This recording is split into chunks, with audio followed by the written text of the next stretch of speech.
Welcome back to the Rise Above podcast. I'm your host, Will Lambley. Today, we're so excited to be joined by a guy that's usually behind the camera helping record with Will Walker. As we have freshman at University of Arkansas, we were just talking about, we've known each other for now about 3 years. Sure is crazy. Joey Perkins. Joey, thank you for being on with us today. Yeah, for sure.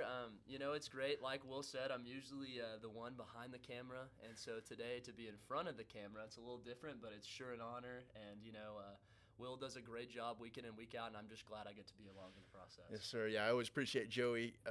Just always being willing, and the good thing about Joey is when we have a guest, always knows how to keep the conversation going.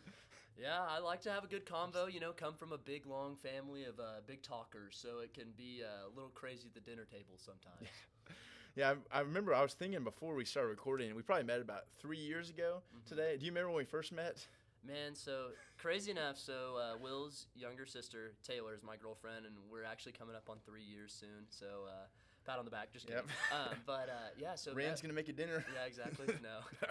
Met Will 3 years ago, and, sometimes when you're going to go meet your girlfriend's family, and especially for me taking it seriously, I was a little worried because, sometimes the older brothers have that older brother mentality where they're going to protect their sister and they're going to be a little, cautious at first to be real friendly. And it was just so amazing to meet all of Will's family, but man, especially Will, just being comforting. And these last 3 years, it's just great that ever since I've gotten there, I've been best buddies with Will, and his buddies are my friends. Yep. And it's just a really cool experience. And Will just has that attitude of he's just always willing to be friends with anybody on the street or whoever it is. And I'm so thankful I'm here today. Yeah, I think that's one of the coolest things about you too is how easy it is for you to get along with people. Because I know even our friend Drew Ashford, the first time he met you, was like, man, I love this guy. It's like he's always excited to be around you. And I know kind of my family's kind of played a big part in you being in Arkansas now too. Yeah, so basically, didn't have a bunch of collegiate ties. My parents went to Tulsa University, TU, University of Tulsa. Rain Cane. Just beat UTSA. They sure did. So when I walked into the Lambley household, there was no option besides being an Arkansas fan. And so it's been great. Like I said, during high school, went to a couple of games with Taylor. Went to a lot of games with Taylor's family, and it was great. I mean, the environment's just amazing. The campus is beautiful, especially too. It's in the fall time, so the trees are beautiful. I mean, just everything. Leaves are everywhere. Leaves are everywhere. I think I still got some of my shoes. Yeah, Will Lambley's on the field. I mean, there's just nothing better out there than the University of Arkansas, and so that's why I'm here today as a freshman. So. Yeah, no, and it's worked out good with you being on campus in Arkansas too, because we've been able to record these podcasts on Mondays and. Kind of being the Rise Above podcast, and you've been here for a bunch of them with Will Walker. What does the word Rise Above kind of mean to you?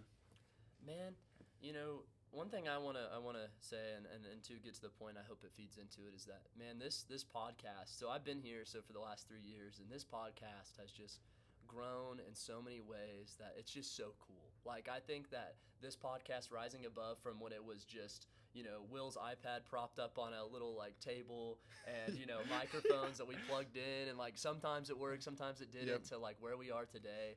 I think that's just truly showing that even though I know probably in your times that when you were doing these podcasts, you're like, man, I don't know if this is working. Is this worth it? You know what I'm saying? You ask those questions, and I think just where we are today has shown how we've risen above. And I think that where I'm trying to feed into is I think how you rise above is by staying disciplined. I think, we see people who in their lives are motivated at times, but they fall off. You talk about, let's just use the gym analogy. I want to go to the gym at the start of the year, and you want to, be so motivated, and I want to hit this goal, but motivation doesn't always last, and it's discipline that lasts. And I think that's how you rise above, is by being disciplined. Through examples like Will with his podcast and his life and my life and all of our viewers' lives, being disciplined is how, for me, how to stay rising above.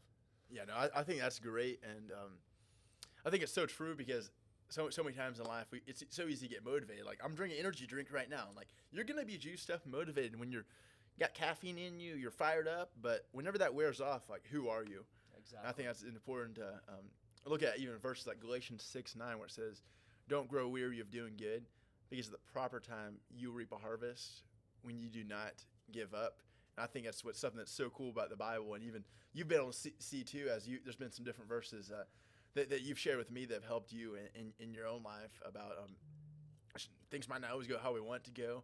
And we might not always be motivated, but I love what you said there about how we can always be disciplined, and how we can do that is by staying in the Word. Yeah, staying in the Word, and definitely a verse that hits home to me. Now I don't have it by memory, but I sure do love it, and it's definitely highlighted in my Bible. And it's Philippians 4 verses 6 and 7, and says, "Be anxious for nothing, but in everything by prayer and supplication with thanksgiving, let your requests be made known to God, and the peace of God, which surpasses all understanding, will guard your hearts and minds through Christ Jesus." And kind of where I want to bounce off of that, which is such a great verse, but there's so many of them in the Bible. I mean, you can point at many different verses in the Bible, but I think definitely when I came to the University of Arkansas, there was lots of prayers. I'm from Tulsa, Oklahoma. I'm from Owasso, same town as Will. And, a lot of my friends and buddies where I grew up K through 12 with went to OSU or OU. And going to the University of Arkansas, it was kind of that fresh start. Like, this is new. You know what I'm saying? I don't have my buddies that I've been here since with, that I've lived down the street from all my life.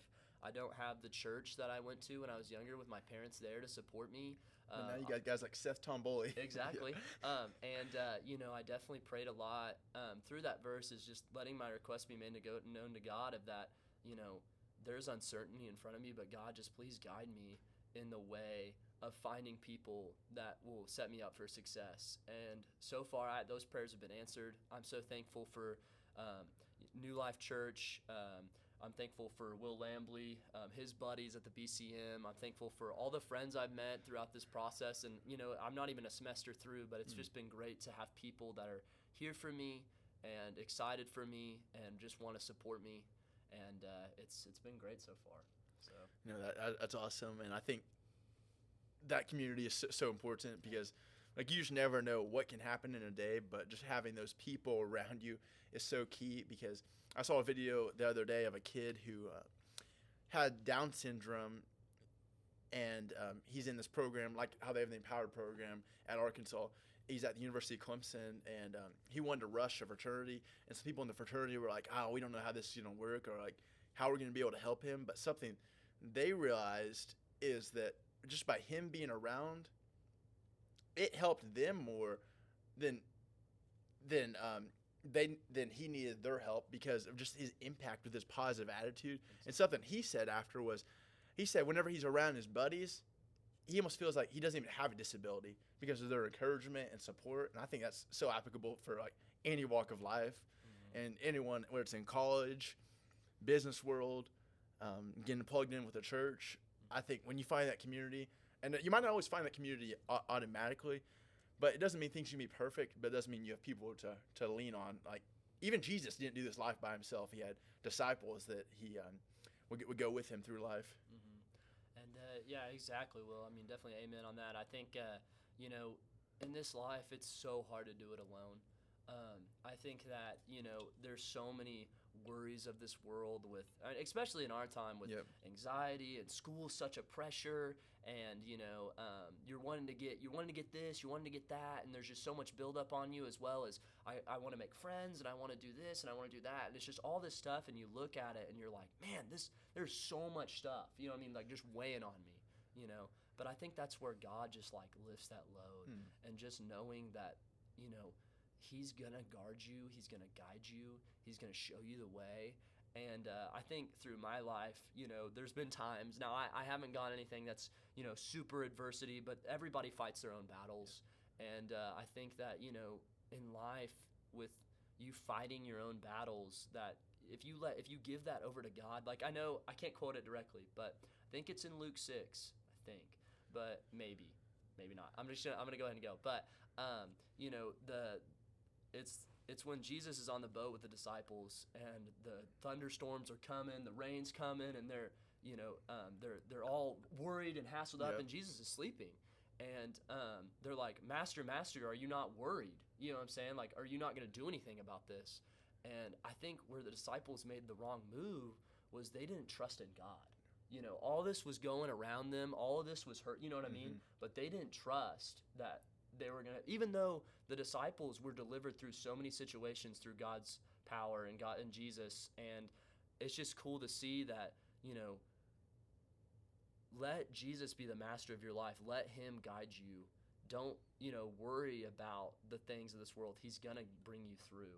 And I think that it's so cool too, because it's not like it's like, oh, when I go to church, it's going to bring me through. But it's the people in your life, like Will said, like the community. Like I think there's been so many things in my life that have came into play that I didn't think were going to help me. You know what I'm saying? Like I didn't think like let's say, in my schooling, like the people that I've met have been so beneficial to me learning, and they're all striving for the same goal. And I think that's the same way in church, with your people that are with you, that they're striving for the same goal. And so there's so many people through, church back home, church here, or the groups I go to that have just been here for me in a community that is striving for one goal. And I think that's so cool. Yeah, no, that's really good. And what's some advice you give to someone that is listening to this right now and they're like, man, it'd be so great to have this community, but I just don't know where to start. What's some advice you have for someone to just get plugged into a community? Man, I would just never reject an invite to anything. I know at times it can be nerve-wracking. Yeah, it's not always the sexy thing. Yeah, no, it's not. But I will say this, like, when you're nervous to go somewhere, and it's like, oh, this is new. Do I go to this? Do I, you know what I'm saying? Man, sometimes when you go to the things that you're uncertain about or you don't know, not like in a biblical sense, you know what I'm saying? Like when people invite you somewhere, that's where it all starts. And when you're shutting that door, you're missing out on so much potential. Yep. And so I think that, even though sometimes it can be so nerve-wracking, to be like, oh, I don't know anybody here. I don't know no one. You know what I'm saying? This is not what I'm used to. And I think that when you step outside of your comfort zone, because I think the disciples and throughout the whole Bible, people stepped out of their comfort zone. You know what I'm saying? Moses, he didn't want to lead the Israelite nation. You know what I mean? He gave up a million excuses to God. Oh, I'm not a good speaker. Yep. Oh, I'm not this. Oh, I'm not that. And when you give up those excuses, you're missing out on so much potential. And so I think that stepping out of your comfort zone and setting the example of, I'm going to do something new for God, or I'm going to do something new to try this community out, I think just like broadens your potential more than you'd ever know. Yep. And because like an example, so me and Will played in a pickleball tournament about a year ago. And, I came, it was ran by the BCM, the Arkansas BCM, and, I didn't know anybody. I was a senior in high school. I knew Will. I knew some of his buddies because he's brought him home. But it was so cool to me that when me and Will were playing that tournament, the friendships I made that have lasted to today. Yep. Like, it wasn't like I just came, played the pickleball tournament, and left. It was so cool that the people that I met are the people that I'll walk into Will's house and dap him up, or I'll see him on campus and give a fist bump, or I'll pray with him at the BCM, or whatever it may be, or just be there for them, and or play some college football, with them, or whatever. It just, I never would have thought. You never would have played it out that through this tiny, minute time in a pickleball tournament in the middle of Northwest Arkansas, that it would have developed friendships that I never thought I would have had. And I think that's just so cool to me. Yeah, and I think that's a real testament to when we get out of our comfort zone in life and trust God and say, God, I don't know how this is going to go, but I am going to trust in you. That through that, it doesn't mean things are going to be perfect, but one thing we can always have peace at as Christians is just as it says in Joshua 1 verse 9, which shout out Grant Trout. He said this and really inspired me to memorize this verse. He said, don't be afraid, don't be discouraged about anything. Rather, trust in the Lord your God because he will be with you wherever you go. And I think that's so cool when we can apply verses like that, or whatever the verse is, Proverbs 3, 5 through 6, where it says, you trust in the Lord with all your heart, lean not on your own understandings, in all your ways acknowledge him, and he will make your path straight. I think it's so cool in those verses and so many more in the Bible where it talks about it doesn't matter the season or situation we're in, when we're trusting God, even when things don't go how we want to go through those uncomfortable situations, he will produce something in us and show us that maybe we weren't supposed to do that, or hey, this is exactly where you need to be. And I think that's what's so cool about not relying on ourselves, but relying on God and the lessons and relationships that He can provide through those uncomfortable times. Exactly. Yeah, I mean, that was great. Well, I mean, and it's just it's so cool because this is actually kind of funny. So back home, my preacher Colton did a series on the minor prophets, and we were all in class, and sometimes the Old Testament people will look at it and they'll be like, why do I need to know this? Yeah. You know what I'm saying? And like it's just a bunch of history and stuff like that, and everybody picks up on the main stories like Joshua and Goliath and. Or wait, sorry, not David and Goliath. Yeah, David and Goliath. Sorry, that would have been bad. Yeah. I'm glad I caught that.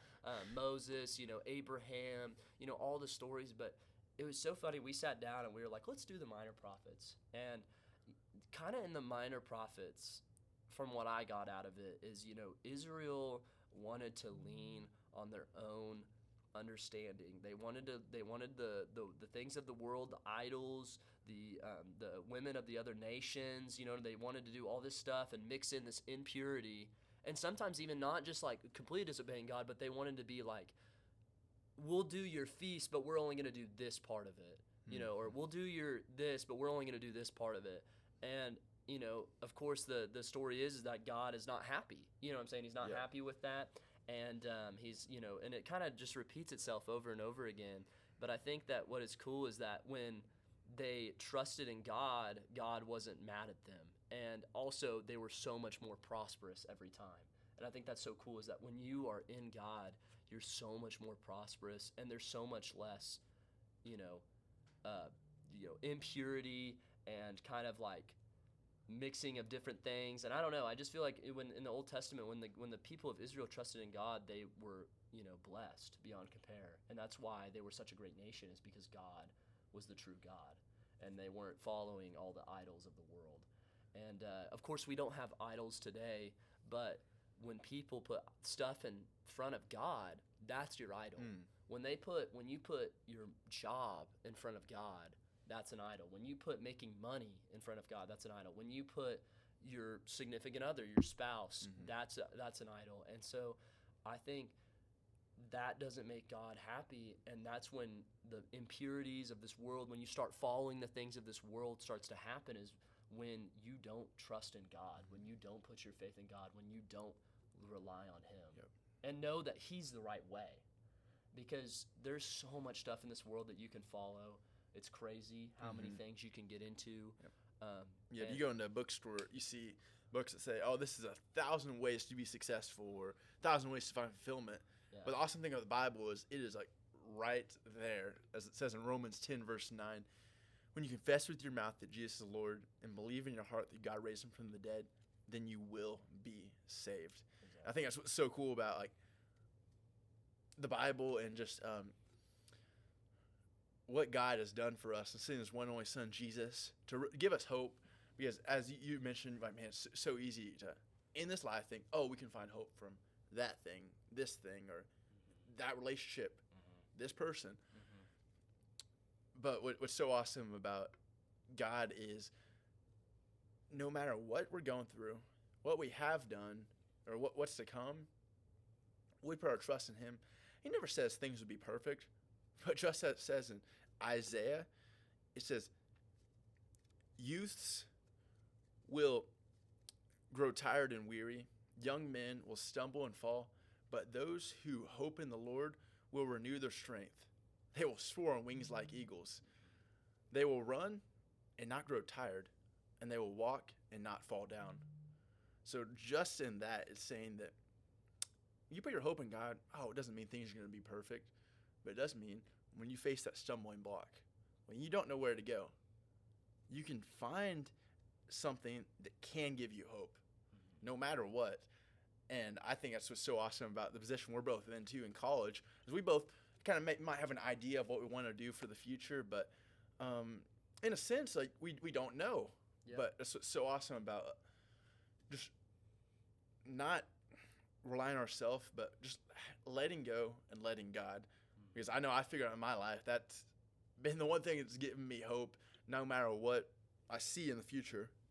And can you kind of talk about some ways that no matter what the future holds, that man, you're just hopeful.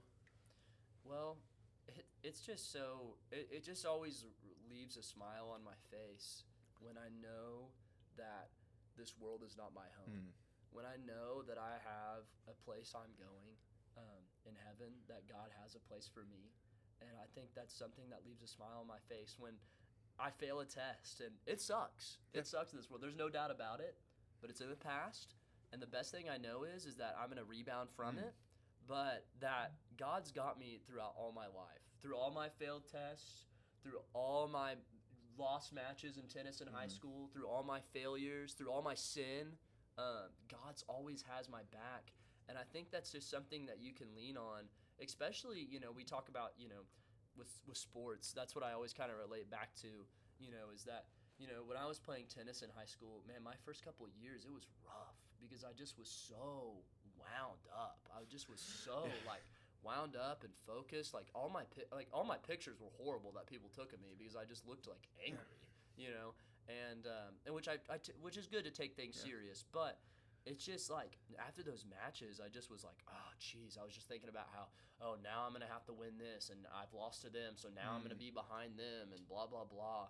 And it just, like, took so much effort for nothing. You know what I'm saying? Or, like, even in the point, like, the anger that I exhausted all my whole brain on was just for nothing, And so I think that instead of switching that focus into, being angry and being, so mad, just saying like, hey, we'll get the next one, you know what I'm saying, like next step, would this happen, but next step, you know what I'm saying. And I think that, when you might have a bad day, you know what I'm saying, like you might trip and fall, you might sin, everybody does every day.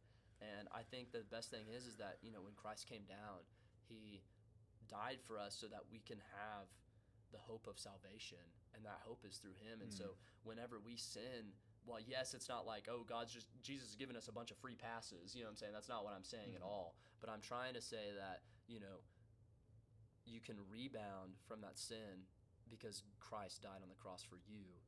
And so now and every time you turn away from walking in the world, you have hope in God because Jesus died for us to walk in that life. And so I think that's something that gives hope, is that what I'm trying to get to all around here is that, while the things of this world are great to be focused on, while I'm not saying, don't focus on your school because, you have hope in God, or something like that. I'm not trying to give like the free spirit type, what I'm saying, like, oh yeah, anything that happens will be good, man. But I'm just trying to say that, let God be the number one in your life, and let that number one affect all of that below it, and don't put something above it. So that's my hope to people, to viewers of this podcast. So if that makes sense. Yeah, no, that's awesome. And it really reminds me of a quote I love that has really spoke to me recently. I've shared this with a lot of teams as of late. It says, when your focus is just on you in life, your legacy ends with you. So when you're gone and all your focus was on was, oh, how'd that relationship go for me? How much money did I get? What kind of car did I drive? What kind of clothes was I wearing? Then the reality is, if that is what your focus is on, main focus your whole life, then when you pass away, which this is sad, but this is the truth. Most people are going to be like, oh, man. Obviously, people are going to be sad you're gone, but they're going to be like, oh, that person cared about this. Did they really care about me? But what's awesome is when your focus is on Christ, and this quote says, when your focus is on Christ and you put others first, your legacy continues through others. And I think that's so powerful. And one of the most contagious things and one of the most contagious decisions we have in this life is, even when you're staring adversity in the eye and things suck, or even when, the worst comes to worst, you are laying in that situation where you know that you only have a few days to live, which I don't wish upon anyone. But when you can stare that situation in the eye and say, even through this, I can have hope in my suffering, that is one of the most contagious decisions you can make, because so many people around this world are looking for, how can I find hope? What brings me hope?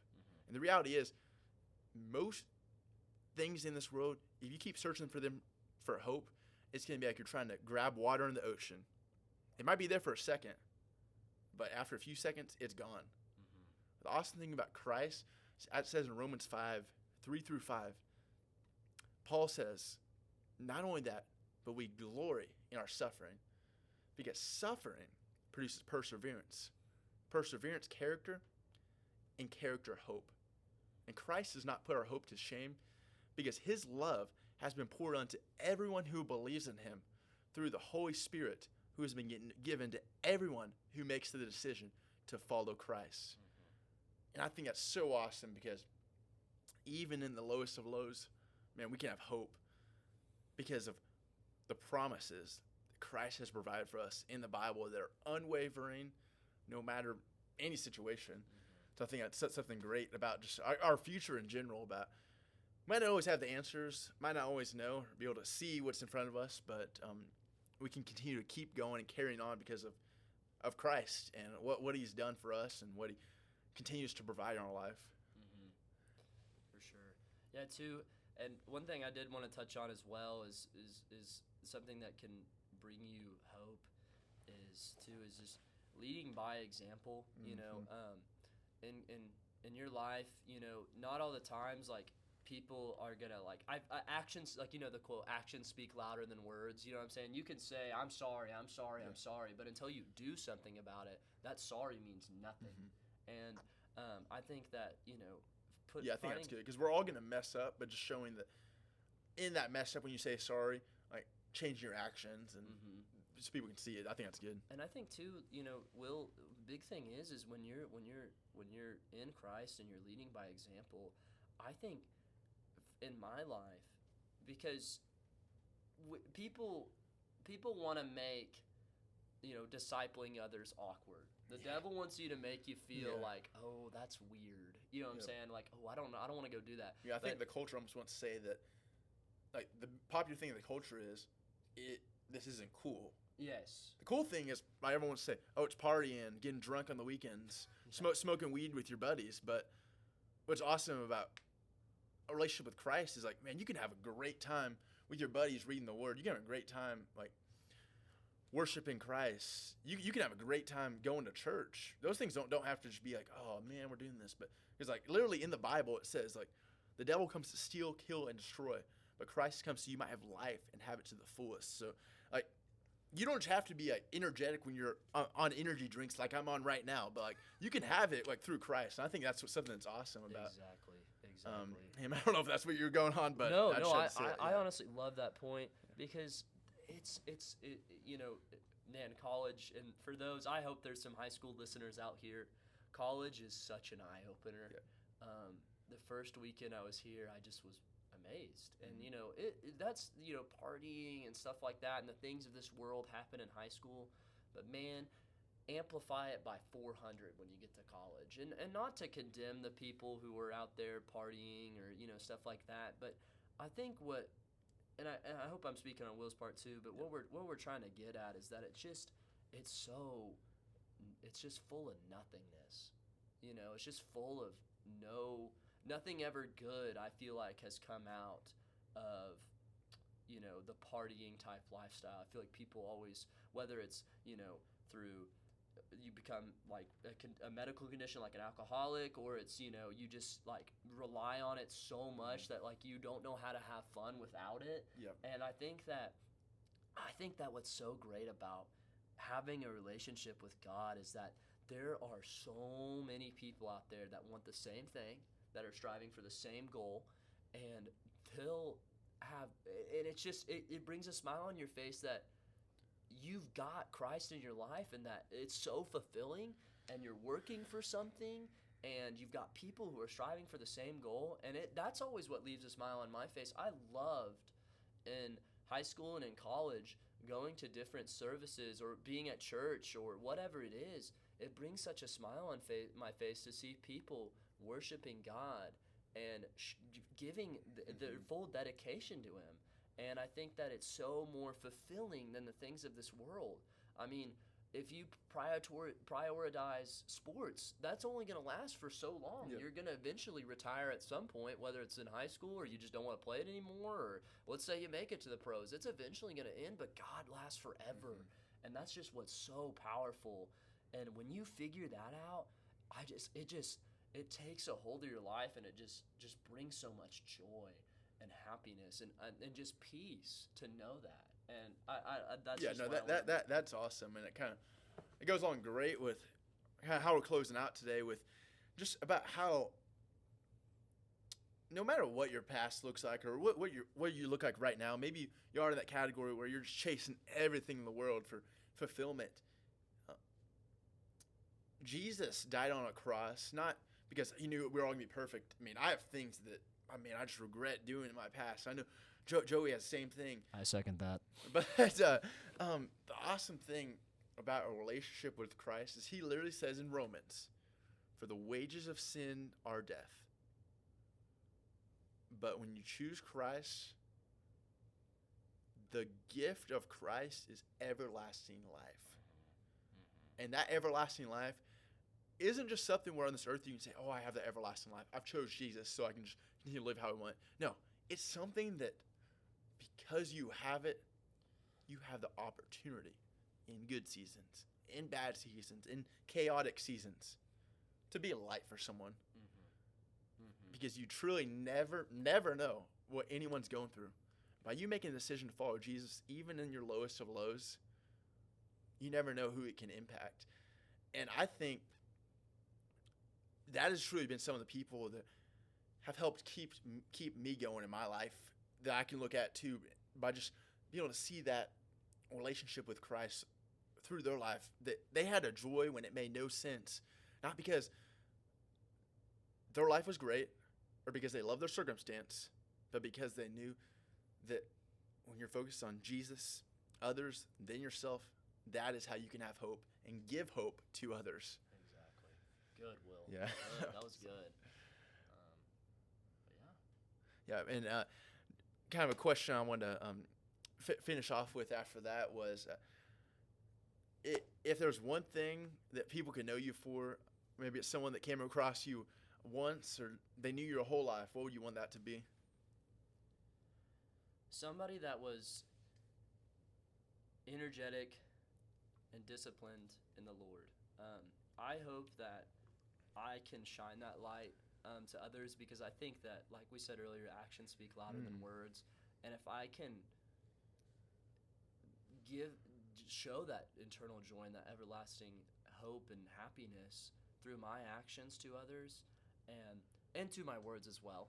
But I would just hope that somebody would just be like, wow, that guy was on fire for the Lord. And he's on fire, not just like, how we think of like, oh, he's blazing, you know what I'm saying? But he's the fire is always lit.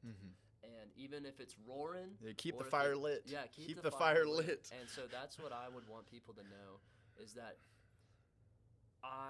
even though I mess up, and even though Will messes up, and even though everyone in the world messes up, that there is a God who loves you, and that is just something that just keeps you with the fire lit. And that's what I'd want people to know me for, Will.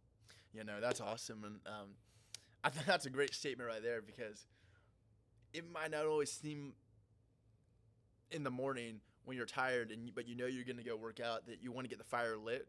But by going to Christ, man, that is how you can get that fire lit throughout the day, because when you know that is your hope.